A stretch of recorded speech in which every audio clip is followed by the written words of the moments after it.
Kim Chu, Paolo Avellino, may co-star na Korean actor.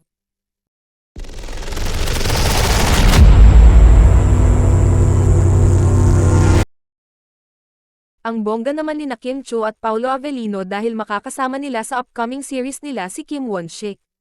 Dumating sa Pilipinas noong Lunes, February 26, ang South Korean actor na si Kim Won-sik para mag-taping ng Filipino adaptation ng South Korean webtoon and TV series na What's Wrong with Secretary Kim. Sa panayam sa kanya ng entertainment media sa naganap na arrival niya ay naikwento niya na ang yumaong head ng Dreamscape Entertainment, na si Deo Endrinel ang mismong pumili at nag-invite sa kanya. I really appreciate it and I was so honored that he picked me. And personally I heard that he passed away and I was in deep sorrow for few days, and I know he is in good place and I really hope that he rest in peace, say ni Won-sik. Hindi pa raw niya personal na nami-meet sina Kim at Paolo pero kilala na raw niya ang aktres dahil sikat na raw ito noong nanirahan siya sa Pilipinas. She was really famous when I was a student here in the Philippines so I'm so excited to meet her.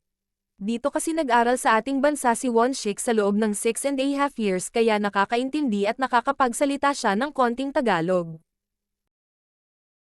Excited na nga si Won-sik na makawork ang prinsesa Chanita ni Paolo at babatiin daw niya ito ng magandang umaga kapag nagkita sila sa set. Gusto rin daw niyang makawork si Ann Curtis.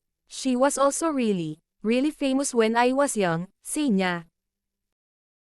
Samantala, instant hit agad sa streaming platform na Viu ang trailer ng What's Wrong Secretary Kim at nag-trending din agad ito at ang mga related topics nito sa X, dating Twitter.